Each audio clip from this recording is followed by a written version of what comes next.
Assalamualaikum warahmatullahi wabarakatuh. Perkenalkan, nama saya Dika Widiawati, NIM A210180109 dari kelas F. Di sini saya akan membuat video tutorial mengenai uji analisis regresi berganda dengan SPSS. Video ini saya gunakan untuk memenuhi ujian akhir semester mata kuliah teknik pengolahan data. Baik, langsung saja kita akan mempraktekannya. Yang pertama, buka aplikasi SPSS.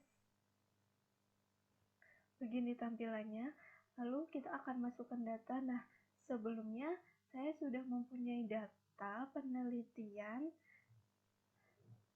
untuk mengetahui hubungan antara rasio keuangan Price Earning Ratio atau PER dan Return on Investment atau ROI terhadap harga saham. Data-data yang dapat ditabulasikan sebagai berikut. Nah, data-data ini nanti yang akan kita gunakan, kita masukkan pada SPSS. Nah, untuk mempermudah data ini, saya sudah memindahkan data ini pada Microsoft Excel. Seperti ini. Nah, kemudian data Excel tadi akan saya ekspor ke SPSS. Caranya, klik File. Nah, karena tadi datanya berbentuk Microsoft Excel, maka file of time-nya kita ganti menjadi Excel. Untuk filenya tadi yang ini, lalu klik Open. Nah, jika sudah muncul tampilan seperti ini, lalu klik OK. Nah, inilah data penelitian tadi tentang uji variabel PER dan ROI terhadap harga saham. Nah, kita klik variabel view. Untuk ini labelnya kita isi dengan harga saham. Harga saham. Untuk yang kedua itu variabel X1. X1-nya yaitu PER. Untuk X2-nya yaitu ROI. Nah, untuk measure-nya pastikan ketiga tabel ini dia measure-nya shell. Nah, jika sudah ini ketiganya shell, kita balik lagi ke data view. Nah, untuk mengujinya kita bisa klik Analyze, lalu Regression, kemudian Linear. Nah, kita akan masukkan untuk variabel dependennya yaitu harga saham. Untuk variabel independennya yaitu PER dan ROI. Nah, untuk kita buka dulu statistiknya. Pastikan untuk model fit dan estimate sudah terchecklist semua. Jika sudah, klik continue. Nah, jika sudah semua, ini kita klik OK. Nah, beginilah hasil output SPSS-nya. Nah, pada tabel model summary, pada AZR square, dia menunjukkan angka sebesar 0,742. Nah, angka ini kita jadikan persen terlebih dahulu, kita kali 100%, sehingga jadi 74,2%, yang artinya berarti model yang diuji memiliki kontribusi sebesar 74,2%, sedangkan sisanya dijelaskan oleh variabel-variabel lain yang tidak diperhatikan dalam penelitian ini. Nah, langkah selanjutnya yaitu kita akan uji F. Uji F sendiri digunakan untuk menguji apakah seluruh variabel X berpengaruh signifikan secara bersama-sama terhadap variabel Y. Nah, sebelumnya kita akan membuat hipotesisnya terlebih dahulu. Nah, di sini Hipotesisnya yaitu H0 sama dengan variabel PER dan variabel ROI tidak berpengaruh secara signifikan terhadap harga pasar. Sedangkan H1-nya yaitu variabel PER dan variabel ROI berpengaruh secara signifikan terhadap harga saham. Nah, untuk mengetahuinya kita bisa lihat dari nilai signifikansi pada tabel ANOVA ini. Takaran nilai signifikansinya yaitu sebesar 0,00 di bawah 0,05, yang artinya H0 ditolak dan H1 diterima, yang berarti variabel PER dan ROI berpengaruh signifikan secara bersama-sama terhadap harga saham. Nah, selain melihat signifikansi, bisa juga dengan membandingkan antara F hitung dengan F tabel. Di sini F hitungnya yaitu sebesar 25,465. Untuk F tabelnya bisa kita cari. Kebetulan saya sudah punya untuk F tabelnya,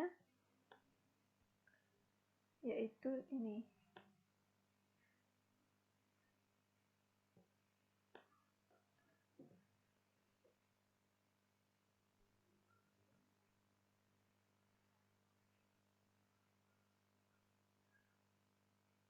Ini F tabel. Nah, untuk mencari rumus F tabel, kita gunakan rumus terlebih dahulu, yaitu kita cari nilai DF1.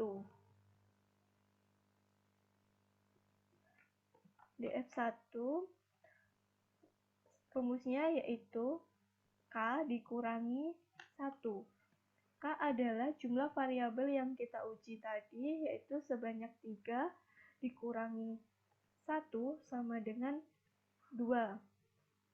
Cara yang kedua yaitu dengan mencari nilai DF2. DF2 rumusnya yaitu N dikurangi K.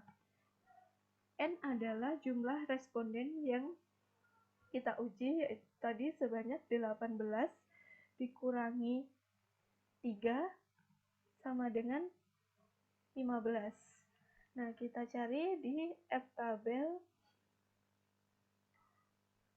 sebanyak 2 dan 15. Di sini F tabelnya yaitu sebesar 3,682. Kita bandingkan dengan F hitung. Nah, karena F hitung lebih besar daripada F tabel, maka H0 ditolak dan H1 diterima, yang artinya variabel PER dan variabel ROI berpengaruh secara signifikan terhadap harga saham. Untuk uji yang kedua, yaitu uji T. Uji T sendiri digunakan untuk mengetahui seberapa besar masing-masing variabel X berpengaruh terhadap variabel Y. Nah, pada tabel koefisien ini dapat kita lihat nilai signifikansi untuk masing-masing variabelnya. Untuk variabel PER atau variabel 1, nilai signifikansinya adalah 0,227 lebih dari 0,05. Oleh karena itu, dapat disimpulkan bahwa variabel PER tidak berpengaruh secara signifikan terhadap harga saham. Nah, selain itu, kita juga bisa membandingkan antara nilai T hitung dengan T tabel. Di sini untuk T hitung variabel 1 PER, dia menunjukkan angka negatif 1,259. Untuk T tabelnya bisa kita cari menggunakan rumus DF. Kita cari dulu DF-nya sama dengan N dikurangin 2. N sama dengan jumlah respondennya sebanyak 18 dikurangi 2 sama dengan 16. Nah, kita cari tabel T. Tabel T kita menggunakan taraf signifikasi 0,05 tadi sebanyak 16.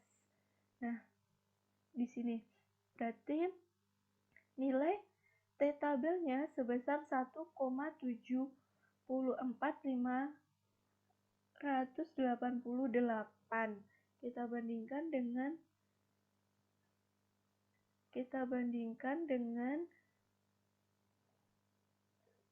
T hitung. Nah, ternyata T hitung kurang dari T tabel, yang artinya H0 diterima dan H1 ditolak. Berarti dapat disimpulkan variabel PER tidak berpengaruh secara signifikan terhadap harga saham. Nah, untuk variabel yang kedua yaitu ROI, bisa kita lihat dari nilai signifikansinya, dia menunjukkan 0,00 di 0,00 kurang dari 0,05, sehingga variabel ROI ini dia berpengaruh signifikan terhadap harga saham. Nah, untuk T hitung variabel ROI dia menunjukkan angka 5,964. Kita bandingkan dengan F tabelnya tadi 16 dengan taraf signifikasi 0,05, 1,74588. Nah, ternyata T hitung lebih besar daripada T tabel, sehingga H0 ditolak dan H1 diterima. Maka dapat disimpulkan bahwa variabel ROI memang berpengaruh secara signifikan terhadap harga saham. Nah, untuk mengetahui besarnya pengaruh, maka dapat dilihat dari standar koefisien betanya. Untuk variabel PER, dia menunjukkan angka negatif 0,214, dan untuk variabel ROI dia menunjukkan 1,012. Nah, dengan konstanta nilainya yaitu sebesar 4.662,491. Nah, maka bisa kita buat persamaan sebagai berikut. Nih, persamaannya yaitu Y sama dengan A plus B X1 plus B X2. Y-nya tadi harga saham, nilai A-nya konstantanya tadi 4.662,491 dikurangi nilai BX1-nya dia menunjukkan 0,214 ditambah nilai BX2 1,012, sehingga persamaannya menjadi harga saham sama dengan 4.662,491 dikurangi 0,214X1 plus 1,012X2. Nah, sekian yang dapat saya sampaikan, kurang lebihnya saya mohon maaf. Semoga bermanfaat. Akhirus salam. Wassalamualaikum warahmatullahi wabarakatuh.